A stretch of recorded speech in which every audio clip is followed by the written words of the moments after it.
May relasyon talagang hindi ka sinasaktan physically, emotionally lang, araw-araw. Tara, pag-usapan natin.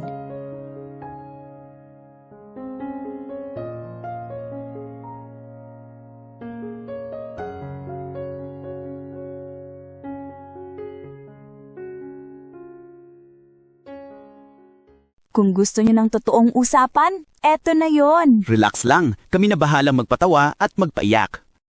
Ready na ba kayo? May bago kaming kwentong nakakabaliw. Oo, promise, hindi kayo mabibitin. Huwag kalimutang like, subscribe, comment at share ah! Support nyo kami para sa mas maraming kwento at real talk. O siya, mga kapakils? Handa na ba? Kasi ito na ang sulat. Huminga muna kayo, tapos go! Simulan na natin!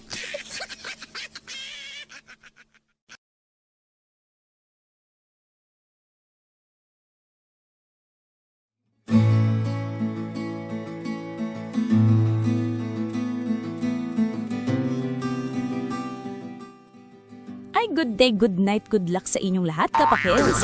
Welcome na naman sa Real Talk ni Ate Pakils, ang podcast na hindi pampatulog kundi panggising ng katotohanan. Kahit masakit, kahit nakakabastos sa feelings mo, sige lang! Ate, yung gising na may kasamang sampal ng realidad? Exactly! Hindi yung gentle ha? Yung real talk na parang sinampal ka ng tsinelas ni nanay kasi alam mong mali ka na pero ginagawa mo pa rin. Kapakils, may mga relasyon talagang hindi ka sinasaktan physically. Pero emotionally? Ay, grabe. Yung tipong gusto mo nang ihagis ang cellphone mo sa pader dahil sa inis, pero hindi mo magawa kasi hinihintay mo pa rin ang reply niya. Strong independent, pero marupok pag nag-typing. Ayan! Kaya sa episode na to, babasahin natin ang isang liham na sobrang relatable, sobrang nakakainis at sobrang mapapamura ka sa loob-loob mo kasi baka ikaw to. Makinig ka.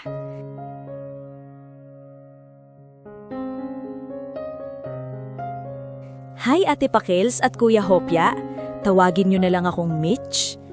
Ate, may relasyon na nakakainis sa level na gusto mo ng isang palang cellphone mo sa pader pero hindi mo magawa kasi mahal ang cellphone at wala kang pambili ng bago. May relasyon na ang bilis mag-reply kapag may kailangan siya pero biglang busy, lowbat, antok o may ginagawa kapag ikaw na ang may kailangan. May mga good morning na parang obligado lang isend tapos kasunod nun, scene. May mga sorry nakatulog ako na halatang scripted, parang copy-paste na excuse. Pinakamasakit ate, yung mga pangakong magbabago na ako na mas paulit-ulit pa kaysa sa reklamo ko. Alam kong may mali, alam kong parang ginagawa ng sitwasyon, pero andito pa rin ako, nakangiti sa harap, nagmumura sa loob. Tanong ko po, ako ba ang baliw dahil pinapahaba ko pa ang kwentong alam kong nakakainis at wala namang patutunguhan? O sadyang anga lang ako sa pag-ibig at ayaw ko pang matawahan?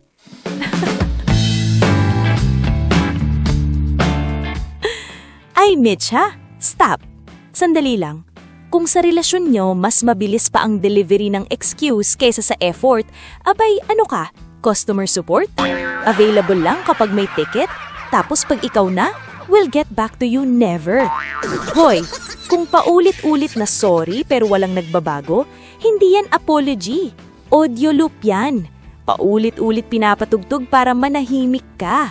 Gising! Ate, parang mas mahal niya yung alibay kaysa sa tao. Mitch, kung kaya niyang mag-online para sa tropa, mag-like sa kung kani-kanino at mag-update sa lahat maliban sa'yo, hindi siya busy. Ayaw lang niya. Period. At yung linyang magbabago na ako? Teka, magbabago raw pero ang binago lang password. Ikaw naman, palakpak pa rin. Hindi ka baliw, Mitch. Marupok ka lang na nagpapakatanga with honors. At oo, masakit marinig. Pero mas masakit yung alam mong tapos ngumingiti ka pa. Ate, so anong verdict? Verdict? Kung mas maraming luha kaysa lambing, mas maraming duda kaysa lambing, at mas maraming wait kaysa I'm here, bitaw na. Hindi mo trabahong maghintay sa taong kayang umalis emotionally araw-araw. Mitch, mahalin mo ang sarili mo kahit isang beses lang. Kahit trial version. Kung babalik siya kapag wala ka na, good. Kung hindi, congrats! Naka-unsubscribe ka sa Mitch, kapakels. Hindi ka pinanganak para maging option, filler o pagwala lang. Kung nakakainis na ang relasyon kesa masaya, hindi yan face. Babala na yan. Self-love muna bago scene zone ulit. Tama. Kapakels, tandaan nyo, ang taong gusto ka talaga, hindi ka laging pinaghihintay. Hanggang sa susunod na Real Talk. At tandaan nyo rin ito, mga kapakels. Ang pagmamahal, hindi yan scavenger hunt. Kung kailangan mo pang maghanap ng effort, wala yan. Ako si Ate Pakels. Hindi ako therapist, pero expert ako sa pagsampal ng katotohanan. Hanggang sa susunod at please lang, huwag niyong gawing personality ang pagtitiis.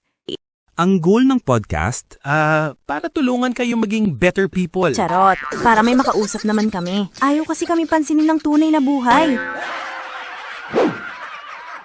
Click niyo na yan, te. Hindi naman yan masakit, besh. kung may time kayo mag-stalk, may time din kayo mag-click.